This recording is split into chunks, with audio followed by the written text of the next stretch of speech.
इधर काफी डरानी है, मेरे दोनों को अभी तक पता नहीं कि वहाँ क्या हुआ होगा। मैं अपनी तरफ से सारा वीडियो कर रहा हूँ। चलो जहाँ हम जा रहे हैं वो जगह काफी हैरानी है, मेरे दोनों को अभी तक पता नहीं कि वहाँ क्या होगा। मैं अपनी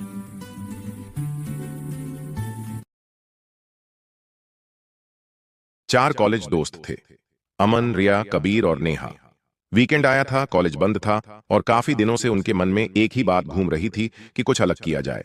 यह कोई आम घूमने फिरने की योजना नहीं थी, न कोई पिकनिक और न ही मौज मस्ती का बहाना। यह एक कॉलेज प्रोजेक्ट था और साथ ही एक एडवेंचर व्लॉग। कैमरा पूरी तरह तैयार था, बैग भारी थे और जैसे ही गाड़ी ने रफ्तार पकड़ी, शहर धीरे धीरे पीछे छूटने लगा। मोबाइल हाथ में लिया गया, नेटवर्क देखा गया। पहले सिग्नल कमजोर पड़ा और फिर अचानक पूरी तरह गायब हो गया। जंगल पास आता जा रहा था और उसी के साथ रात भी धीरे धीरे उतर चुकी थी। एक जगह गाड़ी रोकी गई क्योंकि आगे का रास्ता पैदल तय करना था।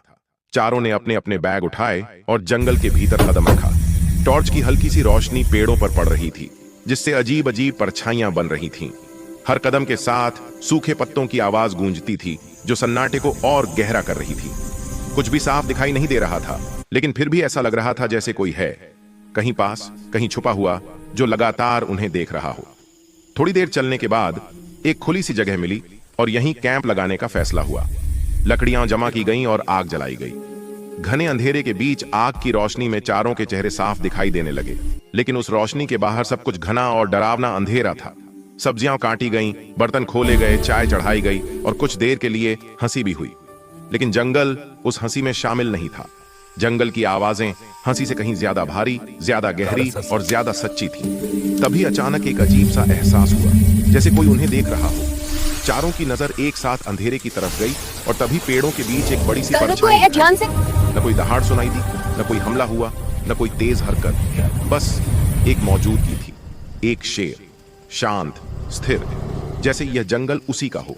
चारों दोस्त जहां थे वहीं जम गए। न कोई भागा, न किसी के मुंह से आवाज निकली।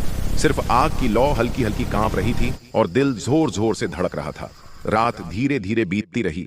कोई हमला नहीं हुआ, कोई पीछा नहीं किया गया, बस डर था और उसके साथ एक गहरा सम्मान। सुबह हुई तो जंगल वहीं था, पेड़ वहीं थे, रास्ता भी वहीं था, लेकिन उनकी सोच पूरी तरह बदल चुकी थी। चारों ने चुपचाप अपना सामान समेटा और जंगल से बाहर निकल पड़े। उस रात उन्हें एक बात साफ समझ आ गई थी, जंगल में इंसान राजा नहीं होता, वह सिर्फ एक मेहमान होता है, और जो मेहमान जंगल का सम्मान करता है, जंगल उसे जाने देता है। चलो अब निकलते हैं।